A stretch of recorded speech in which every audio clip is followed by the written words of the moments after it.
오늘 우리에게 주시는 하나님의 말씀은 느헤미야 4장 15절에서 23절 말씀입니다. 우리의 대적이 우리가 그들의 의도를 눈치챘다 함을 들으니라. 하나님이 그들의 꾀를 패하셨으므로 우리가 다 성에 들어와서 각각 일하였는데 그때로부터 내 수하 사람들의 절반은 일하고 절반은 갑옷을 입고 창과 방패와 활을 가졌고 민장은 유다 온 족속의 뒤에 있었으며 성을 건축하는 자와 짐을 나르는 자는 다 각각 한 손으로 일을 하며 한 손에는 병기를 잡았는데 건축하는 자는 각각 허리에 칼을 차고 건축하며 나팔 부는 자는 내 곁에 섰었느니라. 내가 귀족들과 민장들과 남은 백성에게 이르기를 이 공사는 크고 넓음으로 우리가 성에서 떨어져 거리가 먼즉 너희는 어디서든지 나팔 소리를 듣거든 그리로 모여서 우리에게로 나오라. 우리의 하나님이 우리를 위하여 싸우시리라 하였느니라. 우리가 이같이 공사하는데 무리의 절반은 동틀 때부터 별이 나기까지 창을 잡았으며 그때 내가 또 백성에게 말하기를 사람마다 그 종자와 함께 예루살렘 안에서 갈지니 밤에는 우리를 위하여 피서하겠고 낮에는 일하리라 하고 나나 내 형제들이나 종자들이나 나를 따라 피서하는 사람들이나 우리가 우리의 옷을 벗지 아니하였으며 물을 기르러 갈 때에도 각각 병기를 잡았느니라. 아멘.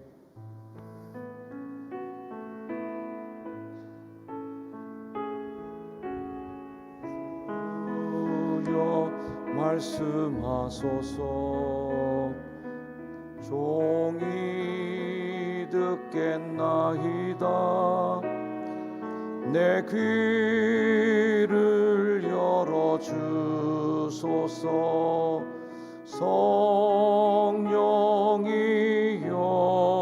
성령이여 주여 말씀하소서. 종이 듣겠나이다. 내 마음을 열어주소서.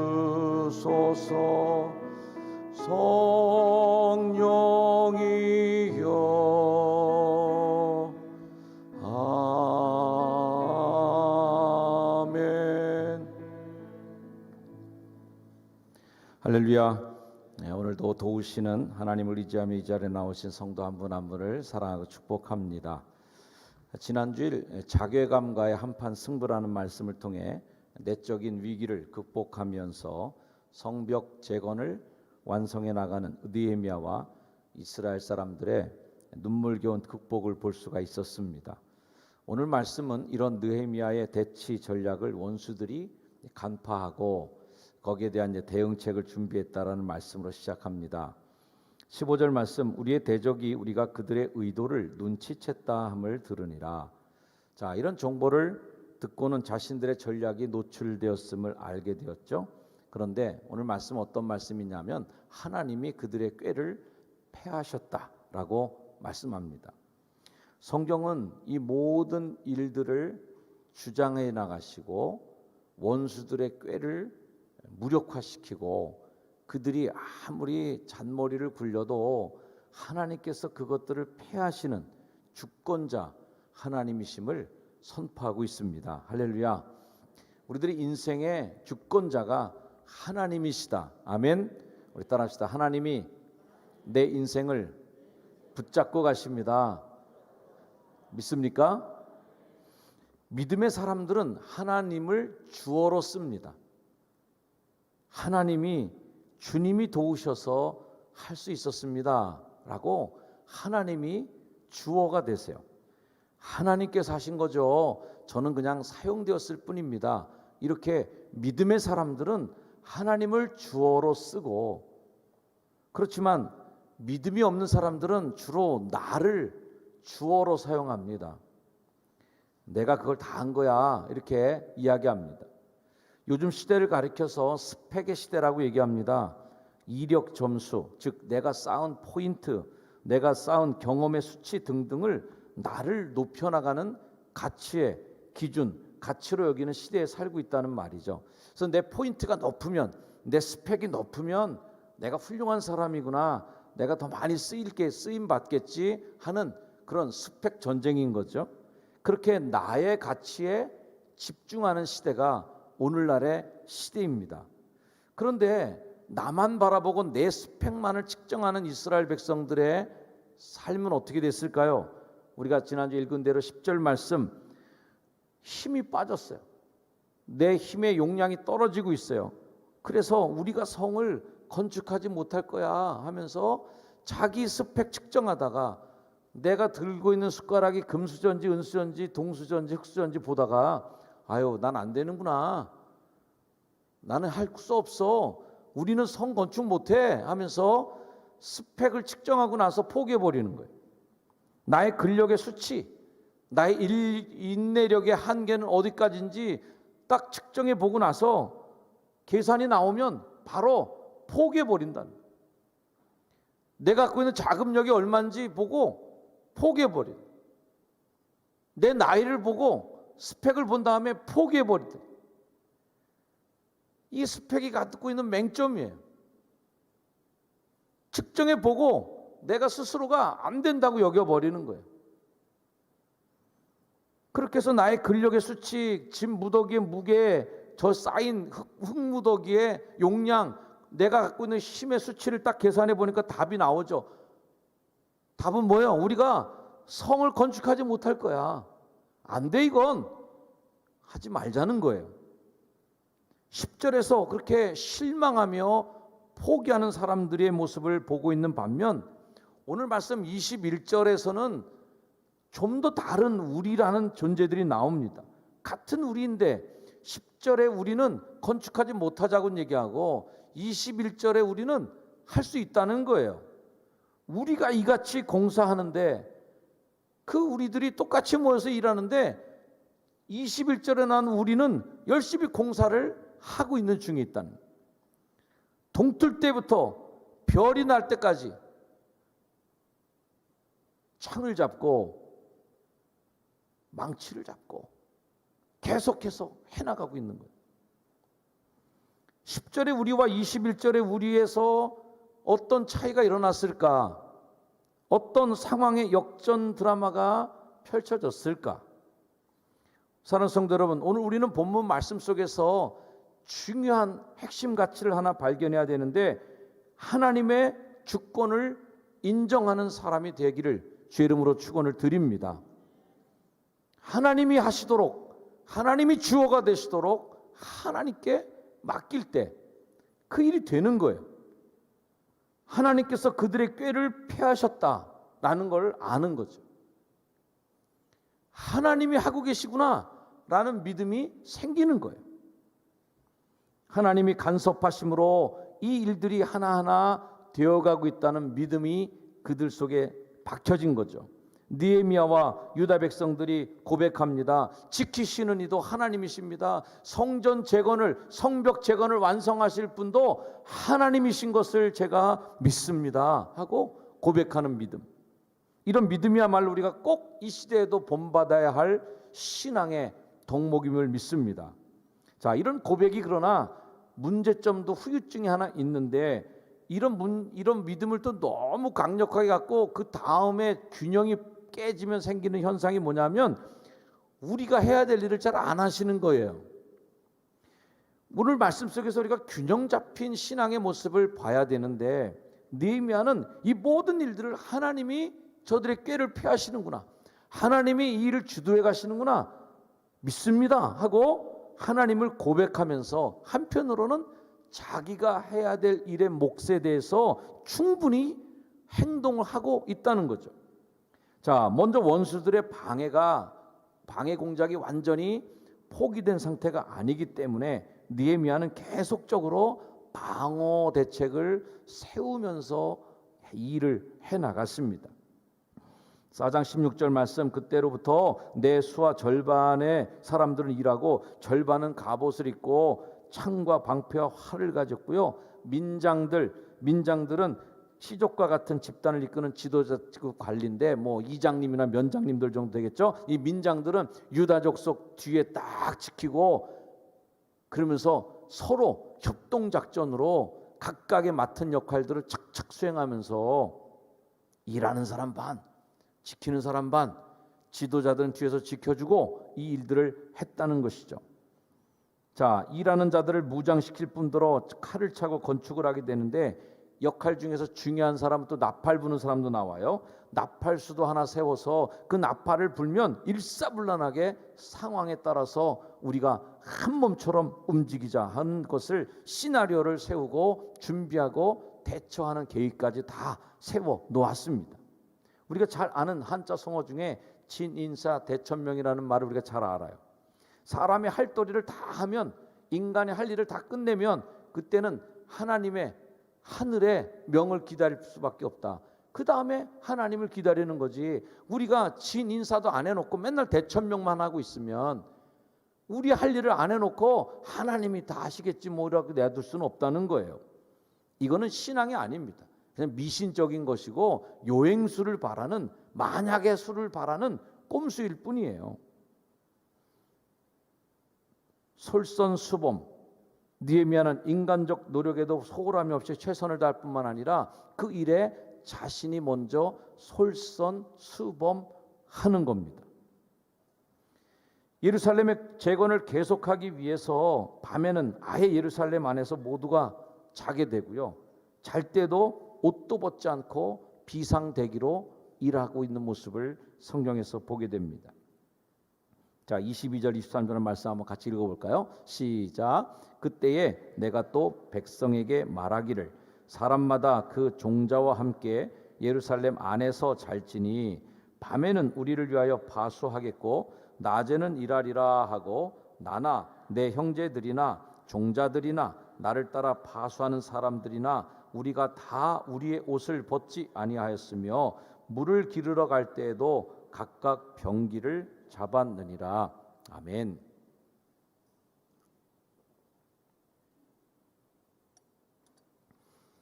이 말씀을 보면 나도 남들에게 시켜놓고 자기는 안 하는 지도자가 아니었다. 나도 그렇게 했고요. 내 형제들도 그렇게 했고요. 내 종자들도 그렇게 했고요. 파수하는 사람들 다 몽땅 그 일에 똑같이 매달려 있었다는 것입니다. 교회 지도자가 힘든 이유가 뭐예요? 솔선수범이 어려운 겁니다. 대접받는 건 누가 못하겠어요. 하지만 존중받는 건 다른 겁니다. 교회 리더들이라면 솔선수범 안 되면, 내가 먼저 모범을 안 보이면 존경받지 못하고 따라갈 사람도 없습니다. 솔선하는 게 그게 어려운 거고, 남들에게 명령하는 대로 내가 항의하는 것이 그게 어려운 것이죠. 교회 장로님들, 권사님들, 리더 그룹에 있는 교구장이나 셀리더가 어려운 게 뭐예요? 남들을 가르친 만큼 내가 그렇게 해야 되기 때문에 어려운 겁니다. 본인이 솔선하지 못하는데 가르치는 것만큼 반발이 큰 것도 없겠죠. 아무튼 느헤미야가 나도 민장들도 어떤 백성도 예외 없이 이 일들을 다 동참해서 했다는 거예요. 이 솔선수범이 성벽 재건을 완성해 나가는 힘이에요. 오늘날 이런 어려운 코로나 사태 속에서도 우리 교회 장로님들이 솔선수범해 주시고, 권사님들이 솔선수범해 주시고, 교구장과 셀리더분들이 솔선수범해 주셔야 이 성벽 재건의 역사가 완성이 돼가는 기적의 역사가 일어날 줄로 믿습니다.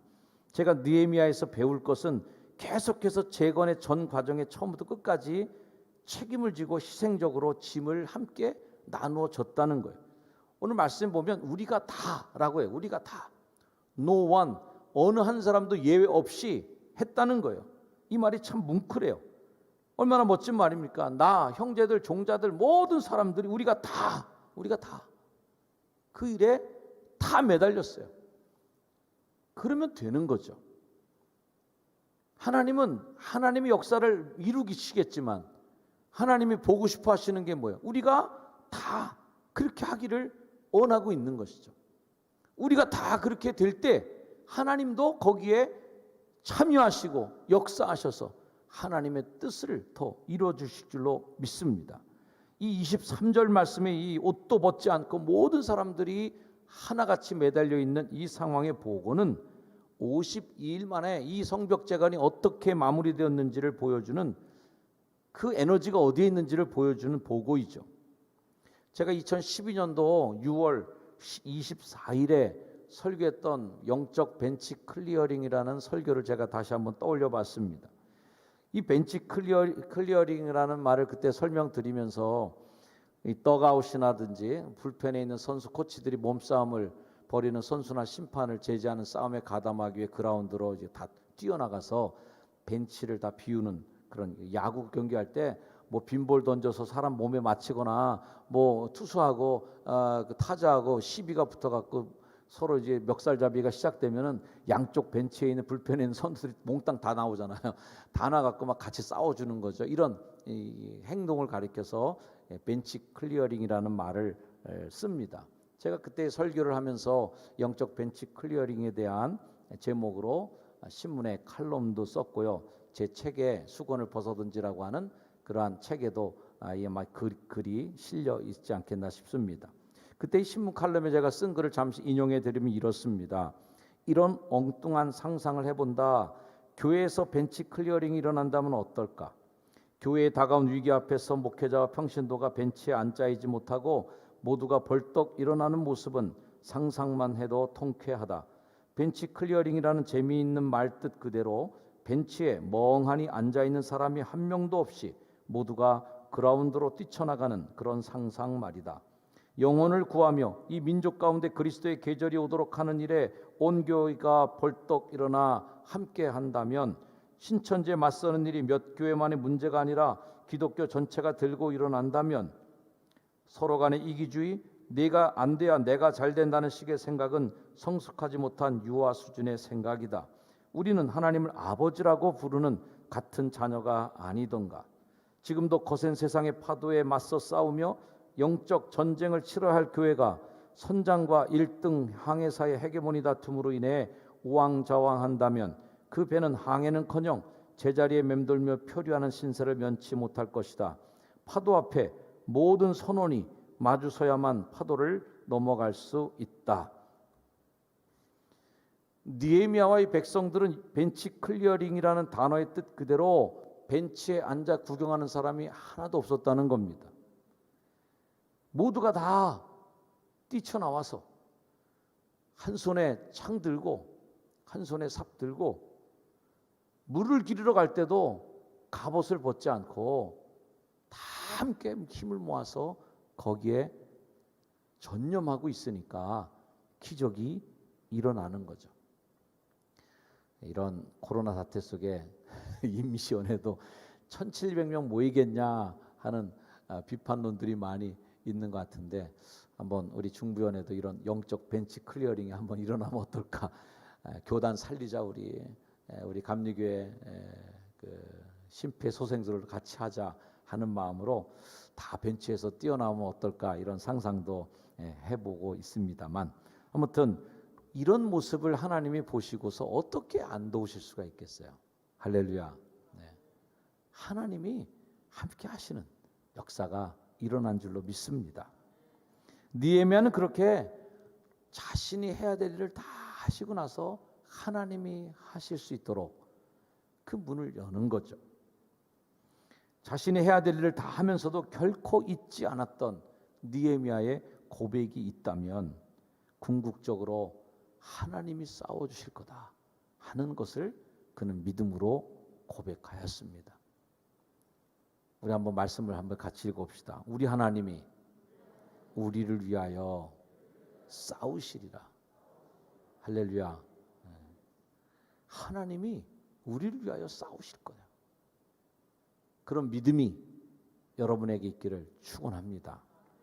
만일 우리들의 삶에서 하나님을 빼면 어떻게 될까요? 하나님 없어도 돼, 까짓 거. 하나님 좀 빠져 계세요. 내가 한번 해볼 테니까 라고 한다면 어떻게 될까요? 저는 여러분 앞에 고백하기를, 제 인생 속에서 하나님을 뺀다면 아무것도 남지 않을 거다라고 고백합니다. 여호와께서 집을 세우지 않으면 세우는 자의 수고가 다 헛될 것이요, 여호와가 성을 지켜주지 않으시면 파수꾼에 깨어 있음도 허사가 될 줄로 믿습니다. 마치 0을 곱하면 모든 숫자가 다 0이 되는 것처럼 하나님이 안 계신, 하나님의 존재를 0으로 놓고 우리 인생을 살아간다면 우리 인생은 모든 것이 다 허무하게 끝나버리는 공허한 인생이 될 것이에요. 하나님의 부재, 하나님이 계시지 않는 상황은 이 모든 일이 불가능하게 되는 것입니다. 하지만 거꾸로 하나님이 거기에 계신다면, 아멘, 하나님이 계신다면 아무것도 없는 속에서도 하나님은 무에서도 유를 만드시고 다 허물어진 성벽 속에서도 희망의 성이 지어져 가는 대역사가 일어나는 줄로 믿습니다. 느헤미야의 신앙과 삶을 굳이 철학적인 용어로 정리해 본다면 실용적인 현실주의라고 표현해 볼 수 있을 거예요. 많은 사람들은 신앙과 실용성을 함께 갈 수 없다고 여길 때가 있습니다. 하나님을 의존하는 경건한 신앙인은 현실적인 대책을 세우면 왠지 세속적인 것 같고 믿음이 없는 사람으로 이렇게 치어놓을 때가 많이 있어요.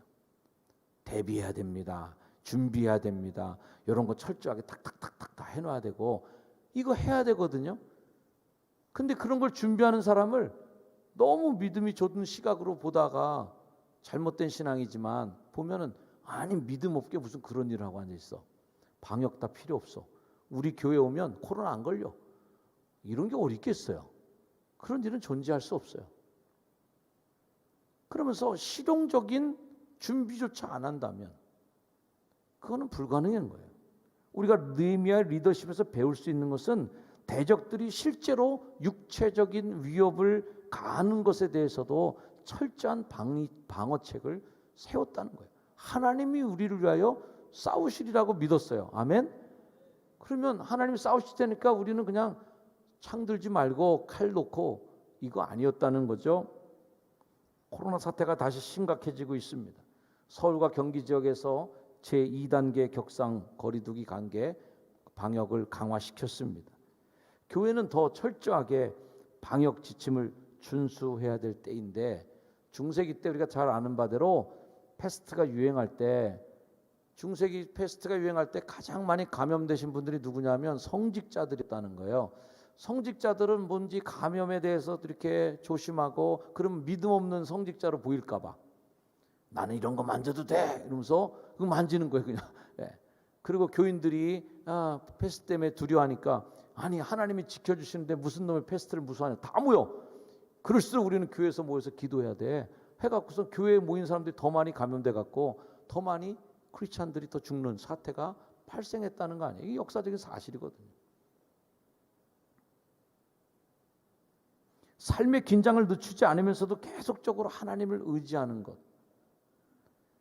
하나님은 우리의 신앙이 균형 잡힌 신앙이 되길 원하시지 일방적이고 균형이 깨져버린 이런 신앙을 하나님 우리에게 원치 않으십니다. 이성이 마비되어 버린 경건함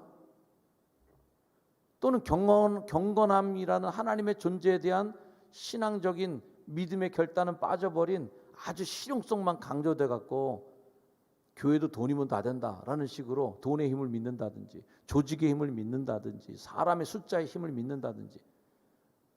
다윗이 언제 쟤들이 야단 맞았어요? 병사들 숫자 세다가 야단 맞은 거거든요. 실용적으로 갈래다가. 그런 하나님이 두 가지를 다 균형을 잡고 있기를 원하거든요.